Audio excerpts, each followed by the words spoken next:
నమస్తే.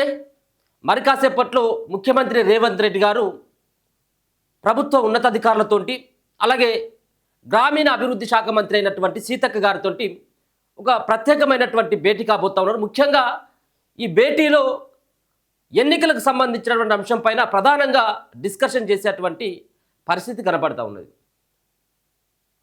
ఎందుకంటే స్థానిక సంస్థల ఎన్నికల్ని ఏ విధంగా నిర్వహించాలి, ముందుగా సర్పంచ్ ఎన్నికలు నిర్వహిస్తే బాగుంటుందా, లేకపోతే ఎంపీటీసీ జెడ్పీటీసీ ఎన్నికలు నిర్వహిస్తే బాగుంటుందా, దీనిపైన అధికారులతోటి ఇప్పటికే సమాచారాన్ని తెప్పించుకున్నటువంటి ముఖ్యమంత్రి రేవంత్ రెడ్డి గారు మరోసారి ఈ సంబంధించినటువంటి సమావేశంలో ఇప్పటికిప్పుడు ఎన్నికలకు వెళ్తే ఏ విధంగా ఉంటుంది అన్నటువంటి దానిపైన ఈ యొక్క భేటీలో ప్రధానంగా డిస్కషన్ చేసేటువంటి అవకాశం కనబడతా ఉన్నది. సో రకరకాలైనటువంటి ప్రశ్నలు కనబడతా ఉన్నాయి. ముఖ్యంగా ఒక పక్కన పార్టీ గుర్తుపైన ఎన్నికలు నిర్వహిస్తే ఏ విధంగా ఉంటుంది, పార్టీ గుర్తు అంటే మనకు అంటే ఆయా పార్టీలు ఏ అభ్యర్థిని అయితే నిలబెడతారో ఏ అభ్యర్థికి అయితే బీఫామ్ ఇస్తారో వాళ్ళకి బీఫామ్ ఇచ్చినటువంటి అభ్యర్థి ఆ పార్టీ నుంచి పోటీ చేస్తున్నాడు కాబట్టి వాళ్ళకు ఒక గుర్తు కేటాయిస్తారు. సో ఇవి ఎంపీటీసీ అండ్ జెడ్పీటీసీలో కనబడతాయి స్పష్టంగా. సో సర్పంచ్కి వచ్చిన తర్వాత ఎక్కడ కూడా పార్టీకి సంబంధించినటువంటి గుర్తులు ఉండవు. సో ఇప్పుడు రేవంత్ సర్కార్ ఏం చేస్తూ ఉన్నదంటే చాలామంది దగ్గర నుంచి మనకున్నటువంటి ఇన్ఫర్మేషన్ ఈ రోజు వరకు ముందుగా ఎంపీటీసీ అండ్ జెడ్పీటీసీ ఎన్నికలని నిర్వహించాలన్నటువంటి ప్రయత్నం చేస్తున్నట్టుగా అర్థమవుతా ఉన్నది. అంటే పార్టీ గుర్తుపైన ముందుగా ప్రజల్లోకి వెళ్ళాలని చెప్పేసి కాంగ్రెస్ పార్టీ భావిస్తుంది. సో ఇదే సరైనటువంటి సమయం అని అంటే సరే ఓకే, గ్రామ పంచాయతీలో ఉన్నటువంటి ఆ సర్పంచులు ఒకవేళ కనుక పార్టీ బలపరచకపోయినప్పుడు కూడా ఏ రకంగానైనా కానీ ప్రభుత్వంలో వాళ్ళు ఉండేందుకు ప్రయత్నం చేస్తూ ఉంటారు. అది ప్రభుత్వం రాష్ట్రంలో ఏ ప్రభుత్వం ఉంటే ఆ ప్రభుత్వానికి అనుకూలంగా సర్పంచులు మారిపోతూ ఉంటారు. సో అక్కడ ఎక్కడ కూడా ఇబ్బంది ఉండదు ప్రభుత్వానికి కానీ పార్టీకి కానీ. కానీ జెడ్పీటీసీలు ఎంపీటీసీల విషయానికి వచ్చిన తర్వాత పార్టీ గుర్తుపైన ఎన్నిక జరుగుతుంది కాబట్టి ఇది కాంగ్రెస్ పార్టీ ఇది సవాల్గా తీసుకోవడం జరిగింది. అంటే ముందుగా సర్పంచుల దానికంటే ఎక్కువగా ఎంపీటీసీలను జెడ్పీటీసీలని కైవసం చేసుకోవాలి, జెడ్పీ చైర్పర్సన్ని కైవసం చేసుకోవాలన్నటువంటి ప్రయత్నం చేస్తుంది. అందుకని చెప్పేసి ఎంపీటీసీ జెడ్పీటీసీ ఎన్నికలను ముందుగానే పెట్టి సర్పంచ్ ఎన్నికలకి దాని తర్వాత వెళ్ళొచ్చు అన్నటువంటి భావనని కొంతమంది వ్యక్తపరుస్తూ ఉంటే, మరికొంతమంది భావన ఏంటంటే సర్పంచ్ ఎన్నికలనే ముందుగా పెట్టి దాని తర్వాత ఎంపీటీసీ జెడ్పీటీసీ ఎన్నికలు నిర్వహించవచ్చు కదా అన్నటువంటి అభిప్రాయం కూడా వ్యక్తం అవుతూ ఉన్నది. సో దీనిపైన ముఖ్యమంత్రి గారి యొక్క నిర్ణయం పైన ఇప్పుడు ఆధారపడి ఉంటుంది.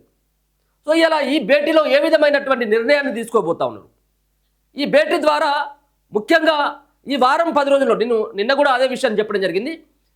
సో ముఖ్యంగా డేట్ సైతం కూడా నోటిఫికేషన్ ఇచ్చేటువంటి పరిస్థితి వారం రోజులలో, అంతేకాకుండా డేట్ సైతం కూడా ఈ మంత్ ఎండింగ్ కల్లా మొదటి విడత ఎన్నికలను నిర్వహించాలని చెప్పేసి ప్రభుత్వం భావిస్తూ ఉన్నది. సో వచ్చేటువంటి రోజులన్నీ కూడా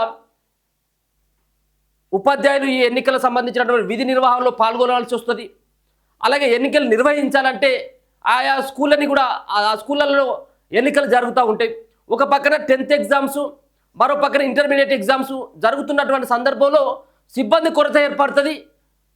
మరో పక్కన పరీక్షలకు కూడా కొంచెం ఇబ్బంది అయ్యేటువంటి అవకాశం ఉంటుంది. కాబట్టి ఇప్పుడు ఏదైతే ఈ ఫిబ్రవరి చివరి కల్లా మొదటి విడత ఎన్నికలని పూర్తి చేయాలి, అది ఏదైనా కానీ. మరో పక్కన 3 విడతల్లో సర్పంచ్ ఎన్నికలు, ఒకే విడతలో ఎంపీటీసీ జెడ్పీటీసీ ఎన్నికల్ని ప్రభుత్వం పూర్తి చేయాలి. అది కూడా మార్చి 15వ తేదీ లోపట్ల అన్ని ఎన్నికలను పూర్తి చేయాలని చెప్పేసి కాంగ్రెస్ పార్టీ భావిస్తున్నట్టుగా తెలుస్తూ ఉంది. దీనిపైనే ఈరోజు ప్రధానంగా డిస్కషన్ చేస్తూ ఉన్నారు. మంత్రులు సైతం పాల్గొంటూ ఉన్నారు, ఉన్నతాధికారులు పాల్గొంటూ ఉన్నారు, సిఎస్ శాంతికుమార్ సైతం కూడా ఈ యొక్క భేటీలో పాల్గొంటూ ఉన్నారు. సో చాలా రోజులుగా ఎదురు చూస్తున్నటువంటి ఆ వ్యక్తులకి ఈరోజు గ్రామ పంచాయతీల్లో పోటీ చేయాలనుకున్నటువంటి అభ్యర్థులకి ముఖ్యమంత్రి రేవంత్ రెడ్డి గారు ఈరోజు ఒక కీలకమైనటువంటి నిర్ణయాన్ని సైతం కూడా ప్రకటించేటువంటి అవకాశం కనపడతా ఉన్నది. సో ఎన్నికలకు ఇదే సందర్భం, ఇదే సమయం అని చెప్పేసి కాంగ్రెస్ పార్టీ కూడా భావిస్తున్నట్టుగా తెలుస్తూ ఉంది. కాబట్టి ఇంకా 3-4 నెలలు కనుక ఆగితే సో పార్టీ పైన ఇంకా వ్యతిరేకత పెరుగుతుందన్నటువంటి భావనతోటే ముందుగానే ఎలక్షన్ని ఫినిష్ చేయాలన్నటువంటి ఒక ప్రయత్నం కాంగ్రెస్ పార్టీ చేస్తున్నట్టుగా అర్థమవుతా ఉంది. అందుకోసం అని చెప్పేసి గ్రామ పంచాయతీ ఎన్నికలను ఎంత వీలైతే అంత తొందరగా ఈ సంబంధించినటువంటి వ్యవహారం పూర్తి చేయాలని చెప్పేసి భావిస్తూ ఉన్నది. అందుకోసం అని చెప్పేసి వర్గీకరణ విషయంలో కానీ బీసీలకు సంబంధించినటువంటి రిజర్వేషన్లకు సంబంధించినటువంటి అంశంలో ప్రభుత్వం ఒక నిర్ణయం తీసుకోవడం జరిగింది. సో బీసీలకు 42% రిజర్వేషన్ అని ఇవ్వకపోయినప్పుడు కూడా సీట్లు ఇస్తామని చెప్పేసి ఏదో చెప్తా ఉంది కాంగ్రెస్ పార్టీ. సో ఇది వేరే సంబంధించిన అంశం, మనం దాని జోలికి వెళ్ళనవసరం లేదు. కానీ ఏదేమైనప్పుడు కూడా బీసీలకి కాంగ్రెస్ పార్టీ 42% టికెట్లు ఇచ్చి పార్టీ పరంగా పోటీలోకి దింపేటువంటి అవకాశం కనబడుతుంది. మరి సర్పంచ్ ఎన్నికలకి ఏ విధంగానైనా ఉండదు, నువ్వు వీఫామ్ ఇవ్వవు కాబట్టి నువ్వు ఇచ్చిన ఒకటే ఇకపోయినా ఒకటే. సో ఇదంతా దీని పట్ల బీసీ వర్గాలంతా కూడా ఒక రకంగా ఆగ్రహం వ్యక్తం చేస్తూ ఉన్నాయి. సో మరి వాళ్ళను కాంగ్రెస్ పార్టీ ఏ విధంగా బుజ్జగిస్తుంది ఏందనేది కూడా మనం చూడాలి. సో ఏదేమైనా కానీ ఇప్పుడున్నటువంటి పరిస్థితుల్లో కాంగ్రెస్ పార్టీ మాత్రం ఈ యొక్క 10-15 రోజులలో ఎన్నికలకు వెళ్ళేటువంటి అవకాశం కనబడతా ఉన్నది. ఈ వారం లోపట్లోనే ఈ షెడ్యూల్ రిలీజ్ అయ్యి డేట్లు సైతం కూడా ఫిక్స్ అయ్యేటువంటి అవకాశం కనబడతా ఉంది. మరి కాసేపట్లో అధికారికంగా సైతం కూడా ముఖ్యమంత్రి గారు దీనిపైన ఒక డిసిజన్ తీసుకొని దీనిపైన ఏ విధంగా ముందుకెళ్ళాలి, ఎప్పుడు ఎన్నికలు నిర్వహించాలన్నటువంటి దానిపైన ముందుగా సర్పంచ్ ఎన్నికలు నిర్వహించాలా లేకపోతే ఎంపీటీసీ అండ్ జడ్పీటీసీ ఎన్నికలు నిర్వహించాలని చెప్పేసి దానిపైన కసరత్తులు చేస్తున్నట్టుగా తెలుస్తా ఉన్నది.